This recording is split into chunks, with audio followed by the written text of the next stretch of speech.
For more than a century, petroleum has been the invisible thread weaving together the story of human progress.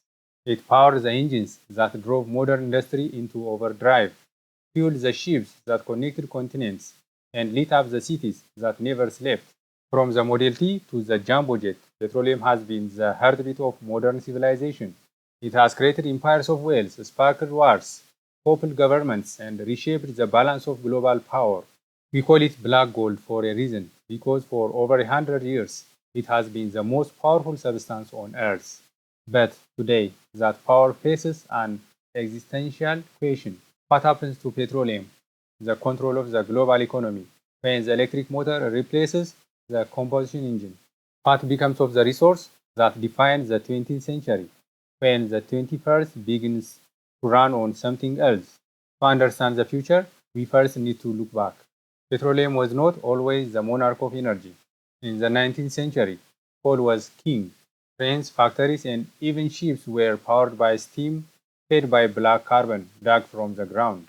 But in 1859, when Edwin Drake drilled the first successful oil well in Pennsylvania, a new contender entered the stage. At first, oil was used mainly for kerosene lamps, but the invention of the automobile changed everything. When Henry Ford introduced the Model T in 1908, suddenly millions of ordinary people could own cars, and with cars came gasoline distilled from crude oil. The demand exploded. By the middle of the 20th century, petroleum was not just another energy source, it had become the dominant energy source. Cars, trucks, buses, ships, planes, and tanks all drank oil. The world's largest economies were built on it, and its supply chains stretched from desert oil fields to ocean tankers to suburban gas stations. Oil-rich nations in the Middle East transformed almost overnight from barren landscapes to some of the wealthiest states on Earth. Meanwhile, superpowers like the United States and the Soviet Union used petroleum both as a fuel and as a weapon of influence. Consider the oil shocks of the 1970s, when the Organization of Petroleum Exporting Countries, OPEC, halted supply. The world trembled. Lines of cars stretched for miles at gas stations. Economies faltered and political landscapes shifted. Oil had become more than energy. It was leverage, it was control, it was the lifeblood of globalization itself. Even the US dollar became tied to petroleum, creating the so-called petrodollar system. If you control oil, you control nations. But while oil's past is unrivaled, its future is clouded. The reason lies in transportation. Today, around 55 to 60% of all petroleum is consumed by the movement of people and goods. Cars, trucks, airplanes, and ships are the great guzzlers of oil. But this is the very sector undergoing a once in a century transformation. The electric motor, an invention older than the gasoline engine, is finally ready to claim its place at the center of mobility. Companies like Tesla, BYD, Rivian, and traditional automakers from Volkswagen to Ford are pivoting to electric vehicles. Governments have drawn a line in the sand. By 2035 or 2040, many nations will ban the sale of new internal combustion cars. Battery costs have fallen nearly 90% in the past decade, and charging networks are spreading rapidly. Where oil once seemed indispensable, electricity is stepping in. If road transport, which makes up the largest share of oil demand, transition to electric, what happens to petroleum? The answer is not a sudden disappearance, but a slow erosion of dominance. Demand for gasoline may plateau and decline, and with it, the stranglehold petroleum has over everyday life. But the story doesn't end there, because oil is more than fuel for cars. Take aviations. Airplanes consume around 8% of global oil, and unlike cars, electrifying jet is far more complex.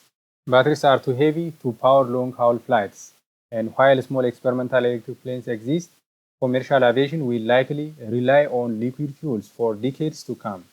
Sustainable aviation fuels and hydrogen may one day play a role, but in the near term, jet engines still need petroleum. That means oil grips on aviation will persist, even as cars abandon it. Then there is shipping. Global trade depends on giant cargo vessels that burn heavy fuel oil to cross oceans. While there are pilot projects for electric ferries and hydrogen powered ships, scaling these technologies across an entire global fleet will take time. Maritime oil demand will not vanish overnight. And yet, perhaps the most overlooked domain is petrochemicals. Even if every car were electric, the world would still need plastics, fertilizers, synthetic fabrics, pharmaceuticals, and countless other products derived from oil. Around 14% of petroleum today goes into petrochemicals, and demand in this sector is expected to grow, not shrink. A world with more people, more cities, and more consumption will mean more demand for plastics, not less. In fact, some analysts believe petrochemicals could become the single largest driver of oil demand in the future, even as transport fades. So, petroleum will not vanish, but its role will change. The towering dominance of oil as the central pillar of the global economy may give way to a more complex energy mix, where electricity, renewables, and new materials share the stage. For oil-dependent nations, this poses a profound challenge. Consider Saudi Arabia. For decades, its vast reserves have made it the linchpin of global energy. But even rare sees the writing on the wall. Its Vision 2030 plan is an ambitious attempt to diversify the economy away from oil. The United Arab Emirates, Qatar, and Kuwait are pursuing similar strategies because when more of the world's cars run on batteries, oil exporting nations risk losing not just revenue but influence. Geopolitics of energy may shift dramatically. For a century, wars were fought over oil fields and sea lanes. But in post-oil world, power may hinge on who controls lithium, cobalt, nickel, and rare earth metals, the ingredients of batteries and electric motors. Nations rich in these resources, like the Democratic Republic of Congo, Chile, and Indonesia, may find themselves at the center of new strategic rivalries. China, which dominates much of the world's battery supply chain, could inherit some of the leverage once held by OPEC. This transition will not be smooth. Declining oil demand may destabilize petrostates, whose economies rely almost entirely on oil revenues. Venezuela is already a cautionary tale, a nation with immense oil reserves but a shattered economy. Nigeria, Angola, and others could face similar struggles. If oil loses its centrality, entire political systems built on it may be forced to reinvent or collapse.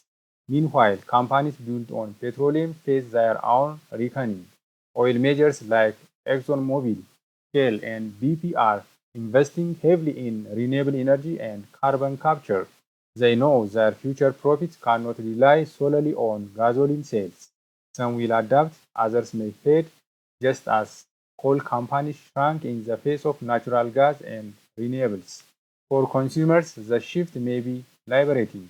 Imagine a world where gas stations are relics, where cars plug in quietly at night, and where the price of electricity, not oil, dictates travel costs. Imagine global politics no longer held hostage by fuel shortages or oil embargoes. Yet electricity too has its challenges. Grid must be expanded, storage must improve, and renewable power must scale at unprecedented speed. The energy transition is not a story of oil disappearing, but of energy itself becoming more diversified, distributed, and complex. So, what is the fate of petroleum? Perhaps it is this: to recede from the throne, yet remain on a vital servant. Oil may no longer command the world, but it will continue to shape it. It will still fuel planes that crisscross the skies, ships that span the oceans, and chemical plants that manufacture the materials of modern life. But it will share the stage with electrons flowing through batteries, with hydrogen fueling new engines, and with renewables power harvested from the sun and wind. For over a century, petroleum has been both the lifeblood of progress and the source of conflict. Its legacy is written in skyscrapers, highways, and plastic packaging, as well as in oil spills, wars, and economic shocks. The 21st century may finally loosen its grip, and when that happens, the story of energy will no longer be the story of a single substance, but of many. The question is not whether oil will disappear, it won't. The question is whether humanity can build a world that thrives without being ruled by it. The answer will shape the balance of power, the trajectory of economies, and the future of our planet. Petroleum, the control of the global economy, is facing the twilight of its supremacy. And as electric motors hum louder across highways and cities, a new era is beginning. An era where energy is no longer a crown worn by one resource alone, but a shared foundation of a more electrified, interconnected, and sustainable world.